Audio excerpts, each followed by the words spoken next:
Okay, let's talk about a real estate secret that kind of goes against everything you've probably heard. But, and this is a big but, it could save you a ton of money. So, if that's you, I bet you're already thinking about the timing, right? Like, when is the perfect moment to dive into the market? The common wisdom always points to the spring market. And hey, it makes sense, doesn't it? That's when all the for sale signs seem to sprout up on lawns. More listings, more choices. Sounds like a buyer's dream. But what if following that common wisdom, jumping in with everyone else, actually costs you? And I'm not talking a little bit. We're talking about a hit of over $23,000. Yeah, let's dig into why that is. So, let's talk about this $23,000 January secret. And look, this isn't just some number I pulled out of thin air. It's backed by hard data, and it shows a huge seasonal advantage for buyers who are willing to think a little differently. Okay, there it is, $23,400. Just let that number sink in for a second. What could you do with that? I mean, that's a bigger down payment, right? Or maybe all new furniture for your new place, or just having a much healthier savings account after you get the keys. So, where does a number like that even come from? Well, it's from a lending tree study that looked at home sales all through 2024.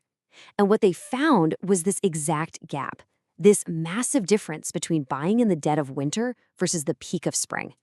The real question is, what on earth causes a price swing that big? And the answer is actually super simple. It all comes down to basic supply and demand. That stuff you learned in Econ 101? Well, it applies directly to what is probably the biggest purchase you'll ever make. Think about it. It's a tale of two completely different seasons. In the spring, everybody and their cousin is out house hunting. You've got more buyers, which means you've got bidding wars, people offering way over the asking price. And the sellers, they're holding all the cards. But January? Oh, it's a different story. The competition is basically hibernating. With way fewer buyers out there, the whole power dynamic just flips on its head. And you can see it right here in the numbers. I mean, just look at that difference. In 2024, May ate up almost 10% of all home sales for the entire year. January? Just a little over 6%. So Americans buy about 1.5 times more homes when it's warm than when it's cold. And that behavior, that rush to buy in the spring, is exactly what creates this January discount. Okay, so now let's get into the really good stuff. The hard numbers that prove this isn't just some fluke. It's a real consistent trend you can actually measure.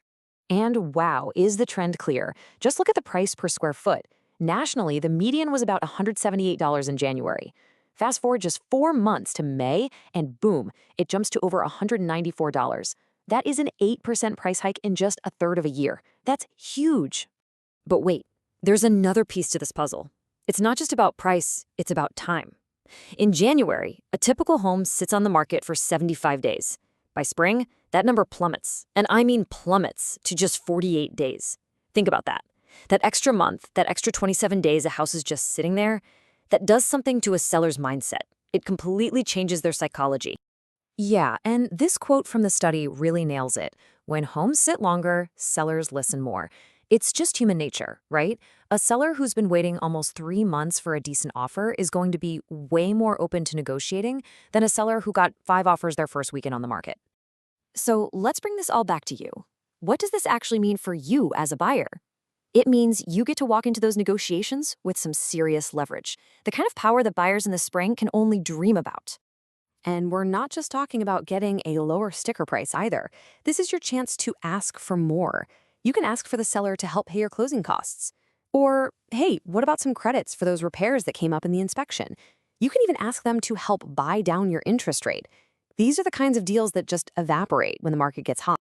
Okay, but let's be real for a second. January isn't some magic bullet. There's a trade-off. The whole reason there's less competition is because there's less inventory, fewer houses on the market. So you might not find 5 different versions of your perfect home. That's the deal you make. You trade a huge selection for huge negotiating power. So let's circle back to that big number, that $23,400.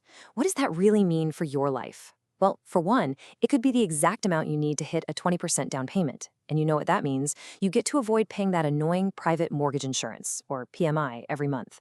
It means you have more cash in your savings for when life happens. And really, at the end of the day, it just means less financial stress, month in and month out. And that really is the question all this data leaves us with, isn't it? What's more valuable to you? Is it finding the perfect property from a huge selection in the spring? Or is it finding the perfect price by having all the leverage in January? There's no right answer. It's different for everyone, but at least now you know exactly what that choice is worth.